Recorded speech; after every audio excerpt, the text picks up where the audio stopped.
여러분 평안하십니까? 오늘도 말씀과 함께 주님의 은혜 가운데 거하시기 바랍니다. 오늘 말씀은 전도서 5장 1절부터 9절입니다. 말씀 개요입니다. 그동안 전도서는 해 아래 속한 인생이 허무할 수밖에 없는 이유를 밝혔습니다.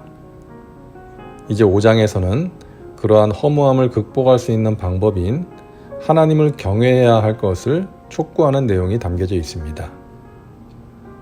말씀 묵상입니다.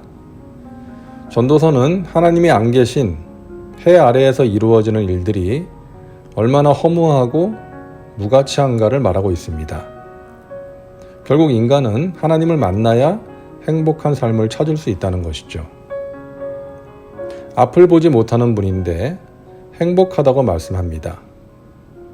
그분은 하나님을 만났기 때문이죠. 하나님의 사랑과 은혜를 알고 누리고 있기에 앞을 보지 못하지만 행복할 수가 있는 것입니다. 인간은 하나님의 형상을 따라 만들어졌기 때문에 하나님께 돌아와야, 하나님을 만나야 진정한 삶의 의미와 목적을 알 수가 있습니다. 저는 모태신앙으로 어릴 때부터 신앙생활을 했지만 하나님을 지식적으로만 알았고 제 인생의 의미와 목적이 무엇인지 알지 못한 채 살았습니다. 그러다가 중학교 3학년 때에 하나님을 만나는 체험을 했고 그 후로는 하나님 살아계심을 확실히 믿을 수가 있었습니다. 하나님께서는 살아계신 분이시고 나의 삶 속에 구체적으로 개입하시면서 나를 향한 하나님의 뜻과 계획을 이루어 가신다는 것을 알게 되었죠. 그리고 하나님의 뜻을 따라 살아가는 것이 내 삶의 의미와 목적이요 행복이라는 것도 알게 되었습니다. 그렇습니다. 하나님은 우리를 찾아오십니다. 만나주십니다. 그러함으로 하나님을 알게 하시고 나 자신이 어떤 존재인지를 알게 하십니다. 우리는 예배를 통해서 하나님께 나아가죠. 하나님께 나아갈 때 우리 자신을 정결하게 해야 합니다. 하나님은 거룩하신 분이시기 때문이죠. 1절입니다. 너는 하나님의 집에 들어갈 때에 내 발을 삼갈지어다.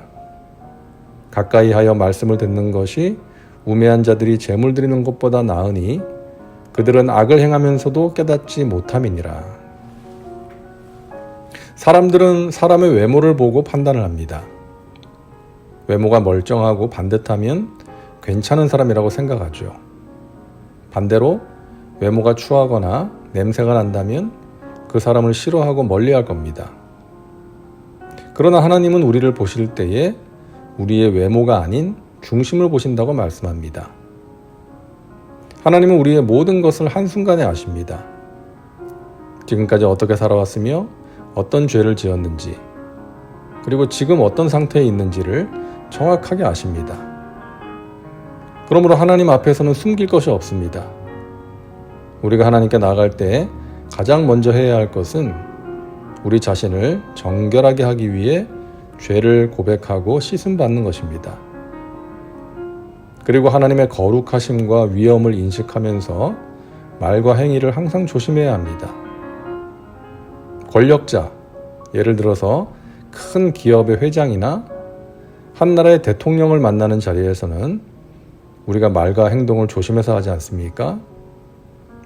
그런데 하나님을 만나는 예배의 자리나 또 우리의 삶의 현장에서 그렇지 않다면 그것은 하나님을 무시하는 행위라고 할 수 있습니다. 하나님은 이 세상의 그 어떤 존재보다 높으시고 거룩하시며 위대하신 분이시기 때문이죠. 그러므로 하나님을 경외하는 마음으로 하나님께 나가야 하고 그런 마음으로 살아가야 하는 것입니다. 2절입니다. 너는 하나님 앞에서 함부로 입을 열지 말며 급한 마음으로 말을 내지 말라.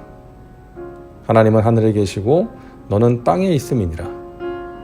그런즉 마땅히 말을 적게 할 것이라. 자, 1절과 연결되는 내용인데요. 우리가 하나님을 경외하며 항상 조심해야 하는 이유는 하나님과 우리 사이에는 엄청난 차이가 있기 때문입니다. 하나님은 하늘에 계시고 우리는 땅에 있습니다. 이것은 단순히 물리적인 거리를 말하는 것이 아니라 근본적인 차이를 말하는 것이죠. 우리에게는 죄가 있지만 하나님께서는 거룩하십니다. 의로우십니다. 우리는 모르는 것이 많고 능력이 부족하지만 하나님은 전지전능하십니다. 그렇기 때문에 우리는 하나님 앞에서 함부로 입을 열면 안 됩니다. 급한 마음으로 많은 말을 해서는 안 됩니다. 내가 많은 말을 하기보다 하나님의 말씀을 잘 듣는 것이 중요합니다. 많은 사람들이 이 듣는 훈련이 안 되어 있는 것을 보게 됩니다. 다른 사람의 말을 귀담아 듣지 않습니다. 내가 하고 싶은 말만 하고 듣고 싶은 말만 들으려고 합니다. 다른 사람이 말을 할 때에도 그 말에 귀를 기울이는 것이 아니라 내가 할 말을 생각할 때가 있습니다. 하나님과의 관계에서도 그럴 때가 많습니다. 나에게 말씀하시는 하나님의 말씀에 귀를 기울이기보다는 내가 원하는 것을 하나님께 말씀드리는 것에 전념할 때가 있습니다. 우리가 이 세상에서 복된 삶을 살기 위해서는 하나님의 말씀을 잘 들어야 합니다. 그리고 그 말씀을 따라 살아가야 합니다.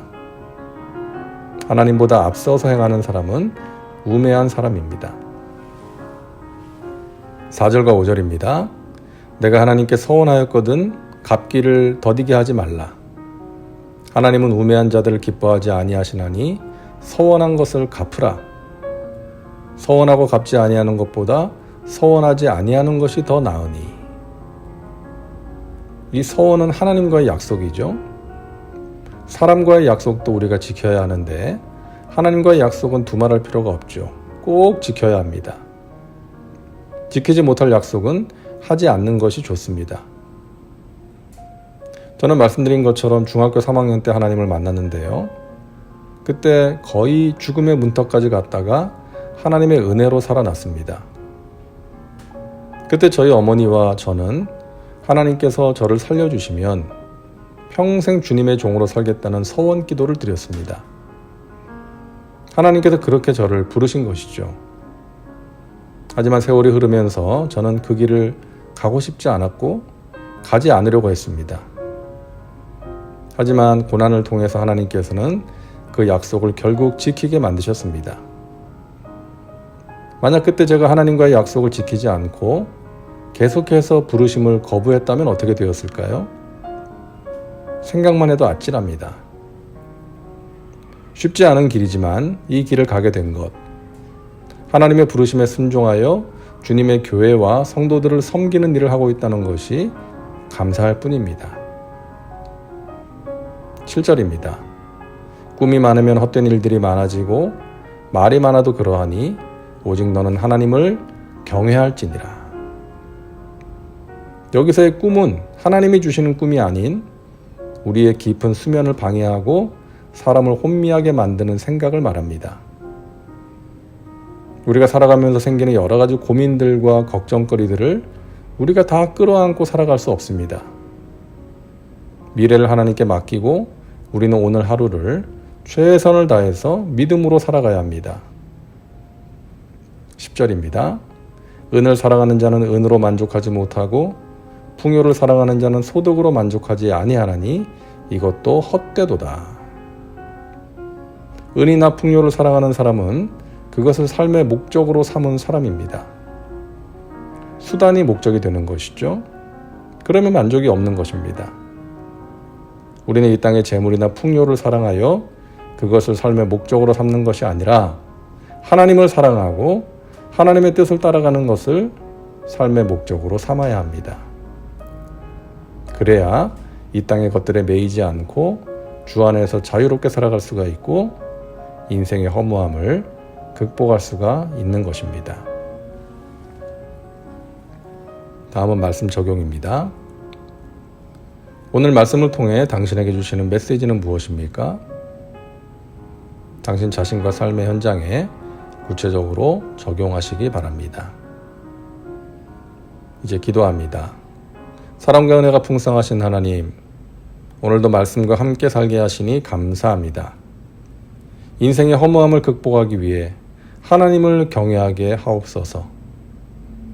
오늘도 말씀과 함께하는 우리 믿음의 식구들, 하나님과의 바른 관계 속에서 인생의 의미와 목적을 발견하게 하시고 그것을 추구함으로 인생의 허무함을 극복하게 하옵소서. 예수님의 이름으로 기도하옵나이다. 아멘. 오늘도 말씀과 함께 은혜 가운데 거하시기 바랍니다. 여러분 사랑하고 축복합니다.